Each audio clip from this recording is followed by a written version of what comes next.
Hola a todos, soy María Isabel, su profesora de este curso sobre periodismo de datos, donde vamos a estar explorando y tratando de entender qué es el periodismo de datos y cómo hacer buen periodismo de datos con grandes niveles éticos y de responsabilidad.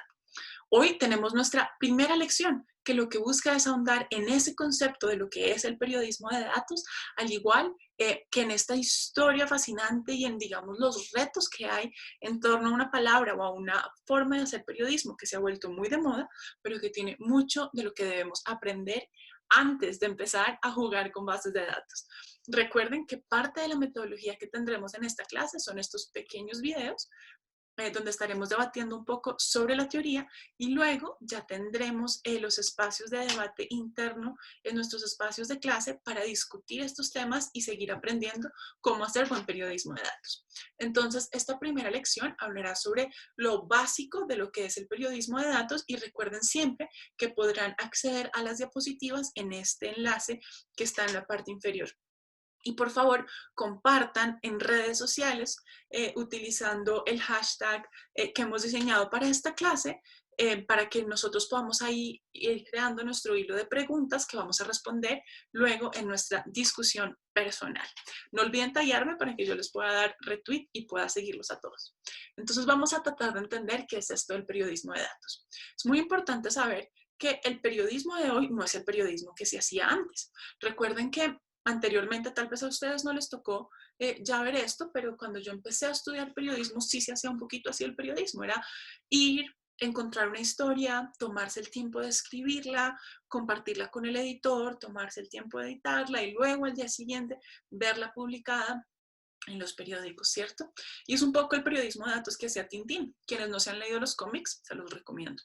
Tintín era un periodista que básicamente viajaba por el mundo en aventuras y luego de estar meses descubriendo cosas, yendo a la luna, volviendo, yendo al fondo del mar, yendo al Congo, bueno, haciendo de todo, escribía una historia que se la mandaba a su editor y se tomaba el tiempo para hacerlo. Hoy en día, ninguno de nosotros podría ser Tintín. No porque no podamos tener grandes aventuras, sino porque al final nuestro editor estaría llamándonos como, bueno, y ya me mandaste el reportaje sobre cómo despegó el cohete, no lo veo, ¿no? Todo el tiempo tenemos que estar informando. Cuando yo tuve mi primer trabajo periodístico, me dio un poco de miedo porque lo primero que hizo mi jefe fue darme un BlackBerry. Imagínense hace cuánto tiempo fue. Y me dijo, vale, apenas se acaba la rueda de prensa, tú usas el BlackBerry y apenas el tipo diga se acabó, me mandas la noticia escrita. Y yo, pero, o sea, en tiempo real tengo que estar escribiendo la noticia. Y yo, sí, ¿cuál es el problema? Y yo, qué susto. Pero es un poco el periodismo que estamos haciendo hoy en día, ¿no? Es un periodismo muy inmediato, muy del ya, muy de la hora, nada del tiempo para discutir con el editor y publicar al día siguiente, ¿no? Entonces, es un periodismo que nos reta y es un periodismo que además se está dando en un contexto de mucho debate social y de mucho enfrentamiento, en el que a veces el periodismo parece que es enemigo de la verdad o del público, ¿cierto? Y en el que muchas veces incluso los políticos dicen que el periodismo está siendo utilizado para engañar al público y a la audiencia. Y esto lo podemos ver un poco en este espacio que da en Saturday Night Live, es un sketch que hizo Melissa McCarthy, muy famoso, ya un poquito viejo, pero ella estaba imitando a Sean Spicer, que fue el jefe de comunicaciones del presidente Trump durante el inicio de su gobierno y que tuvo una relación bastante complicada con la prensa. Vamos a verlo.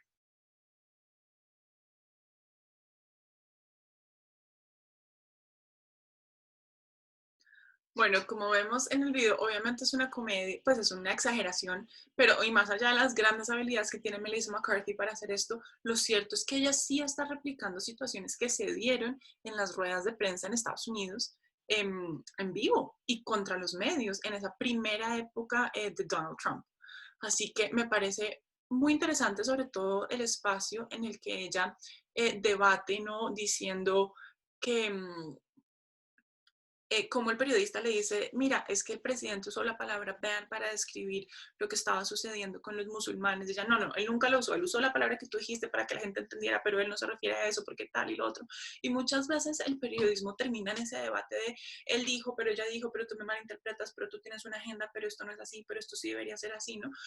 Y en ese ruido ensordecedor, aumentado por las redes sociales y por el debate online, la gente muchas veces ni siquiera sabe qué creer, ¿verdad? Y termina me impresionó profundamente en el último informe del el Reuters Institute sobre el estado de los medios y del periodismo, que la gente se informa principalmente por redes sociales, pero no sabe cuál es la fuente de la información que está leyendo. Y eso es muy peligroso porque no sabemos a quién creer y cómo creer, y mucho menos en un mundo de manipulación, de posverdad y de noticias falsas. Entonces, en ese sentido es cómo volvemos a tener credibilidad, cómo hacemos que la gente crea la información cuando debe creerla, cómo ayudamos a que se tomen mejores decisiones, ¿no? En esos momentos en los que pareciera que no hay forma de tomar mejores decisiones o de tener credibilidad, ¿no? ¿Cómo recuperamos esa situación? Y bueno, a mi modo de ver, una de las grandes respuestas para hacerlo mejor es el periodismo de datos. No crean con esto, por favor, no me malinterpreten, que el periodismo de datos o que los datos son imparciales, ¿vale? Los datos, el número siempre va a ser un número. El 1 siempre será 1, el 2 será un 2, el más 5 será un más 5 y el menos 5 un menos 5. Pero los datos tienen un contexto y los datos fueron recogidos con una intencionalidad, organizados y limpiados con una intencionalidad y publicados con una intencionalidad. Y cuando el periodista o el investigador se acerca a ellos, hay intencionalidad detrás y la manera en la que los presentamos permite que haya intencionalidad. Entonces es muy importante saber que los datos no son imparciales, aunque lo parecieran. Pero lo cierto es que los datos sí nos hablan de hechos y de hechos reales en los que tenemos que entender el contexto y las limitaciones, pero que nos permiten entender el mundo de una manera un poquito más precisa que la opinión, que es un poco lo que estamos teniendo en exceso hoy en día. Y en ese sentido, el periodismo de datos nos permite volver a lo básico, ¿verdad? Un poco a lo que era o a la razón de ser que tuvo el periodismo inicialmente. Volver a las bases. Y volver a las bases significa seguir una frase que a mí me encanta de uno de los fundadores del periódico The Guardian, que era C.P. Scott, y decía, el comentario o la opinión es gratuita, pero los hechos son sagrados, ¿no? Y hay un gran editor en El Espectador que dice lo mismo, es a ver los papeles donde están, no los quiero probar, muéstrame los hechos, muéstrame la sentencia, muéstrame los datos antes de decirme si este es culpable o este es inocente, ¿cierto? Es muy importante volver a la base, ¿no? ¿Dónde está la fuente? ¿Dónde está el hecho? ¿Qué me lo prueba? Antes de decir, yo creo que esta persona debería ir a la cárcel y es lo peor que existe en la humanidad. O yo estoy a favor, o yo estoy en contra, o el coronavirus se lo inventaron para hacer control poblacional, ¿verdad? Todas estas cosas tenemos que, como periodistas, volver a los hechos para ayudar a entender un mundo cada vez más confuso y difícil. Y por eso quiero que veamos de la voz de los primeros periodistas que empezaron a hacer periodismo de datos, qué es el periodismo de datos para ellos y cómo les ha dado a ellos poder y capacidad para contar mejores historias.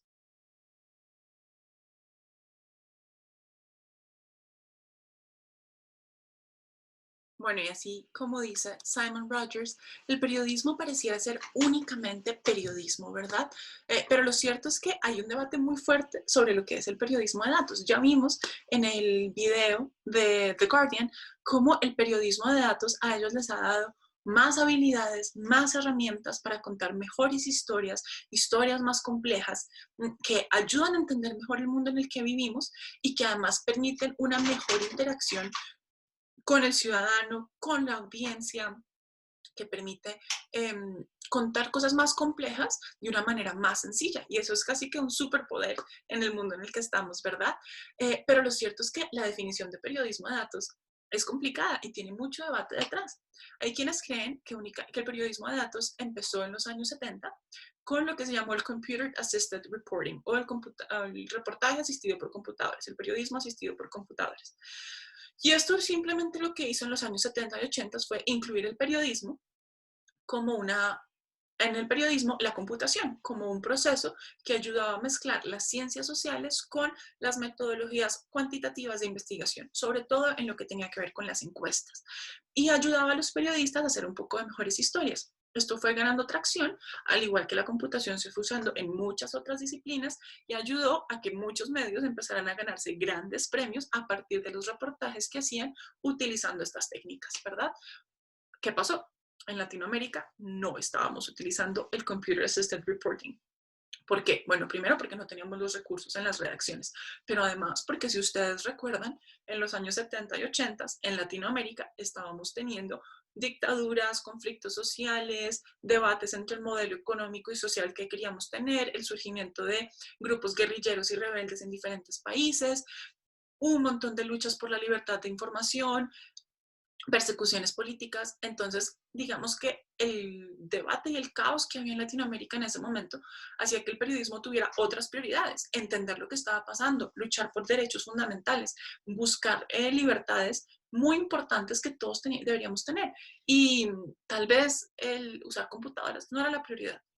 Así que mientras que en Estados Unidos y en Europa esto fue cogiendo más auge, pues en Latinoamérica estábamos enfocándonos en la crónica, en contar las historias, en develar e investigar para mostrar los abusos a los derechos humanos que estábamos teniendo, que es muy valioso. Simplemente se dio de maneras distintas por las realidades que estábamos teniendo. Ahora bien, de los años 90, para los periodistas, incluso para quien se inventó el término de Computer Assisted Reporting, que fue un investigador de apellido Mayer, usar el término periodismo de datos era un poquito, usar el término de Computer Assisted Reporting era un poquito redundante, porque se sentía como triste un poco que el periodismo siguiera diciendo, pues mira, yo soy muy chévere, yo uso computadores en mi proceso, porque todo el mundo ya estaba utilizando computadores en su día a día y en su proceso.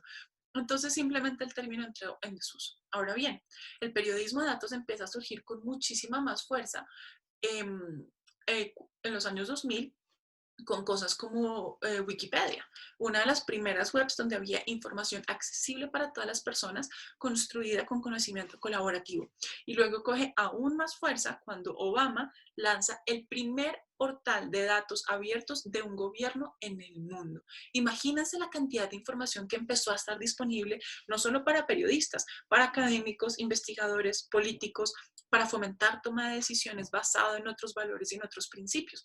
Fue súper revolucionario. Y con este poder, otros gobiernos empezaron a hacer lo mismo y se empezó a hacer una presión mucho más fuerte por gobiernos transparentes y que rindieran cuenta a la ciudadanía, lo que se llama el Open Government.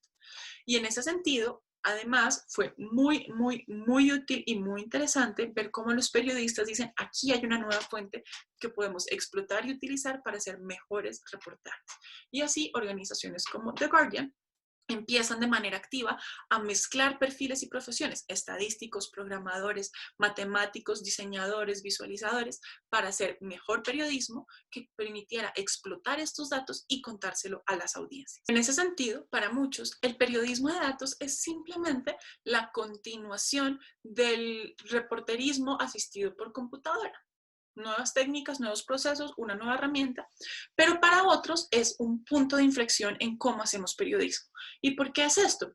Porque para muchos investigadores el periodismo de datos rompe la metodología para hacer periodismo, pero también rompe la epistemología de lo que es el periodismo, porque ya no es solamente busca utilizar la precisión, la veracidad y el uso de fuentes para promover la democracia y la toma de mejores decisiones por parte de la ciudadanía a través de la información, sino que además mezcla unos nuevos mindsets o unas nuevas concepciones y conceptos dentro de la práctica periodística. Estas concepciones vienen de los movimientos de programadores y que buscan incentivar el uso de código abierto, como es la transparencia, la accesibilidad y la colaboración, y además mezcla también la mentalidad o los conceptos de diseñadores que buscan hacer mejores herramientas para visualizar información y promover la interacción con los usuarios. Hay un debate fuerte frente a esto, y a partir de las lecturas que ya han hecho ustedes, quiero que luego tengamos este debate en nuestro espacio de clase, pero para mí, tal vez la mejor definición es aquella que les estoy compartiendo en este momento y que promueven investigadores como puede ser Codington y otros muchos investigadores. Así, al final, para mí, la definición correcta de periodismo de datos sería esta. Entonces, el periodismo de datos sería una metodología que incluye los valores tradicionales del periodismo y que añade a sus prácticas los principios de código abierto, la visualización de información, el storytelling y la inclusión del usuario. Codington recoge esta definición en un paper muy especial que debate todo esto que hemos discutido hasta ahora, y es la definición con la que yo comulgo y que creo que mejor expresa lo que estamos viviendo. Pero esto lo discutiremos luego en nuestra sesión para que todos ustedes me digan qué opinan y qué consideran que podría ser el periodismo de datos. ¿Qué necesitamos entonces para hacer buen periodismo de datos? Necesitamos honestidad, transparencia, creatividad, investigación y equipos multidisciplinares que nos permita tener muchos perfiles para hacer mejores historias y mejor reporterismo y trabajo. Sin eso va a ser muy difícil trabajar como lobos solitarios. ¿Cuál creen entonces ustedes que es el primer reportaje de periodismo de datos? Parecería que el primer reportaje fue reciente, alguno de los que hizo The Guardian, por ejemplo, pero no es así, porque aunque tenemos este debate y esta concepción, ¿no?, sobre cuándo empezó realmente el periodismo de datos, lo cierto es que los periodistas han estado utilizando datos para contar sus historias desde hace mucho tiempo. Y tal vez el primer ejemplo de periodismo de datos que tenemos está en The Guardian, cuando los periodistas, que en ese momento trabajaban en un periódico que no se llamaba The Guardian, incluyeron el primer estudio sobre cómo era el acceso a la educación en Inglaterra y cómo estaban conformados los colegios, en qué zonas, cuántos tenían mujeres, cuántos no, qué se enseñaba, si eran públicos, si eran privados, y pudieron contar una historia muy interesante sobre desigualdad y acceso a la educación en Inglaterra. Y tal vez este es como el primer reportaje del que se tiene, digamos, récord sobre el uso de datos de manera activa para contar una historia y un reportaje. Pero además es interesante saber que hay personas de hace mucho tiempo a las que les debemos lo que podemos hacer hoy con los datos. Y una habilidad que yo creo que es muy importante tener como periodistas es desarrollar la capacidad de captar las pequeñas pistas. Así que vamos a tratar de hacerlo con estas imágenes. Tenemos, por un lado, a una mujer que carga una lamparita y en la mano tiene una botella de desinfectante que, muy al estilo coronavirus, le está echando, ¿no?, a un militar inglés. Sabemos que no es reciente por las pintas. Y luego al otro lado tenemos a un hombre con una pinta muy de agente 007 que tiene una pistola hecha con códigos de barra. ¿Alguno se les ocurre quiénes son estos personajes? Bueno, la mujer es Florence Nightingale, una de las primeras mujeres en trabajar en estos temas estadísticos y visualización de información. Es una genia de la visualización de datos y fue además la primera mujer miembro del Royal Statistical Society de Inglaterra. Ella hizo algo muy interesante y es que analizó los datos de defunciones de los militares ingleses en la guerra de Crimea y así descubrió que 16.000 de las 18.000 muertes que hubo en esa guerra habrían podido ser evitadas si hubiese habido mejores condiciones de higiene en los cuarteles y en las enfermerías de los militares, porque la mayoría murió por enfermedades causadas por falta de higiene y no por heridas de guerra. Luego tenemos a William Playfair, que fue quien se inventó los gráficos de barra, los gráficos de torta y los gráficos de línea. Piensen ustedes por un momento que hubo una época en la que todos estos signos y símbolos que vemos tanto todos los días no existían y que alguien se los tuvo que inventar y creer que esa era la mejor manera para contar la información. Y esa persona fue, entre otras muchas, William Playfair. Además, me parece muy interesante este dato curioso, fue un ingeniero escocés y un empresario y espía del gobierno británico y estuvo involucrado en el asalto a la Bastilla y conspiró para derrocar al gobierno francés, a la Monarquía. Y bueno, veremos aquí uno de sus primeros gráficos, es este gráfico de barras y líneas. Sé que hoy en día podríamos hacerle un par de recomendaciones, pero esta fue de las primeras formas de visualizar datos que hubo en el mundo. Y luego tenemos este ejemplo, este gran ejemplo de Florence Nightingale, que aquí vemos cómo van aumentando cada triangulito, son las muertes que hubo ese mes durante esa guerra, y vemos entonces que lo que está en azulito fueron las muertes que habrían podido ser evitadas cada mes porque fueron por causas distintas a heridas de bala en la guerra. Muy interesante lo que ellos lograron mostrar. Muy importante esta pregunta, que será otra de las que debatiremos en nuestro espacio de clase, y es, los datos son datos y los números son números, pero el poder y la historia detrás de esta siempre la contará un humano, que es quien puede darle contexto e información. Es muy importante que nosotros sepamos usar esos datos y contar la historia y encontrar qué es lo noticioso detrás de ellos. Pero mi pregunta para ustedes es, ¿creen que con las tecnologías que estamos teniendo, las máquinas eventualmente podrán contar mejores historias que nosotros? Vamos a ver entonces de qué va esto. Es muy importante tener claro que el periodismo de datos no se trata de mostrarle al mundo lo inteligentes y los capaces que somos y cómo entendemos las cosas porque podemos sumar y contar números y datos, ¿verdad? El periodismo de datos tiene su base en la transparencia y en el acceso a la información, en que las personas puedan tomar mejores decisiones, puedan confiar en la verdad en sus gobiernos y puedan promover espacios más democráticos porque tienen mejor información transparente y accesible a todos, que no necesite ser un genio para entenderla. Por eso es muy importante que sepamos que el primer trabajo del periodista de datos será siempre hacer la información accesible a las audiencias para promover la toma de decisiones con todo lo que hagamos, la manera en la que contemos las historias, la manera en la que construyamos los gráficos, la manera en la que las redactemos y la hagamos disponible y accesible a nuestras audiencias. Es importante saber que hay datos en todas partes y aunque pareciera raro, a veces como, bueno, ¿y dónde los voy a conseguir si no existen? Es todo el tiempo estamos dejando un rastro de datos. ¿Cuántas veces te has metido tú hoy a tu celular, a Instagram, a Twitter, a simplemente hacer scroll sin dar like ni nada? Pareciera que no has hecho nada y no has dejado datos, pero lo cierto es que has dejado ya un caminito de migas con muchísima información. Si hoy utilizaste tu tarjeta de crédito, si hoy, por ejemplo, te subís al transporte público usando, aquí en Bogotá tenemos, por ejemplo, las tarjetas de crédito sirven para pagar el Transmilenio o las tarjetas de débito o las tarjetas mismas del Transmilenio, que es el sistema de transporte público, tienen algunas, están marcadas con la cédula de las personas y esto le da al sistema integrado de transporte un montón de información de quién está usando el sistema, dónde, a qué hora saliendo, ¿no? Muchos datos que estamos dejando en todas partes.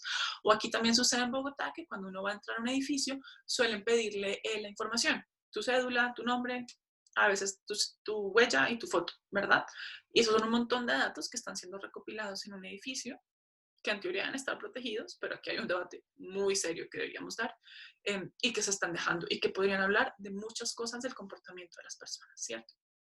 Pero es muy importante tener en cuenta que nunca nada importante, nunca tiene el titular. Aquí están los datos, me cuentas qué historia encuentras. Recuerden siempre que las personas no entienden los números, porque los números son difíciles de entender. ¿Cuántos son $1.000.000.000? Todos sabemos que es mucha plata, pero ¿cuánta mucha? Mucha. Y hasta ahí llegamos, ¿verdad? Es muy importante ponerle la historia a los números y ayudarle a la gente a entender qué es lo que hay detrás de los números. Porque las personas oyen números y estadísticas, pero sienten las historias. Es distinto si tú cuentas la historia del desplazamiento en Colombia a partir de la historia de una víctima y luego traduces eso a un número y entonces puedes decir, en Colombia hemos tenido tantos desplazados por la violencia como esta historia que te he contado y la gente recordará esto por siempre a decirle, en Colombia ha habido tantos desplazados por la violencia, punto. Se vuelve simplemente un número sin el que nos podamos relacionar. Recuerden siempre que el poder del periodismo está en cómo contamos las historias y especialmente en el periodismo de datos, aunque no lo pareciera. Ahora bien, parecería que hacer datos es un proceso lineal y fácil. Consigo los datos, los analizo, encuentro la historia, la visualizo y la publico. Pero lo cierto es que el periodismo de datos es más una espiral que pareciera no tener fin. Consigo los datos, los analizo, los interpreto, encuentro la clave, transformo el dataset para hacer una visualización y cuando la visualizo, publico. A veces no, a veces cuando visualizo me doy cuenta que necesito más datos o que hay un dato clave que no había encontrado antes y seguimos mezclando y encontrando más conexiones porque al final los datos lo que nos permite entender es lo complejo y espectacular que es el mundo y la sociedad en la que estamos. Así que es muy importante saber que este será un proceso en constante construcción y que en el momento en el que decidamos publicar, no es porque la historia ha llegado a su fin, es porque hemos decidido que la historia que tenemos para contar es esta y que continuará o no, pero seremos muy honestos en las limitaciones que tienen los datos y hasta dónde podemos llegar con la información que tenemos. También es muy importante saber que hacer periodismo de datos no es 1, 2, 3. Me gusta mucho esta relación que hay. Lo que vemos aquí es un panfleto que se empezó a repartir cuando surgió el movimiento punk, que buscaba hacer que la gente sintiera que crear música era para todos, que no estaba, digamos, para unas élites, sino que todo el mundo podía hacer música, ¿verdad? Entonces se decía, mira, esto es un acorde, esto es un acorde, esto es otro acorde, listo, ya puedes formar una banda. Y a veces pareciera que cuando queremos decir qué es el periodismo de datos y cómo hacerlo, esta es una base de datos, aquí tienes otra base de datos, esta es una herramienta gratuita para visualizar, esta es otra herramienta gratuita, ya eres un periodista de datos, ve a contar las historias. Y como veremos en nuestra siguiente lección, esto es un poquito más complejo. Así que no se desmotiven, por el contrario, llénense de ganas de poder aprender a hacer algo que les va a dar superpoderes para contar más y mejores historias, pero vamos a tomarnos todo el trabajo para aprender a hacerlo con ética, con calidad, con altura, para poder responder de la mejor manera a los retos que estamos teniendo en nuestra sociedad hoy en día.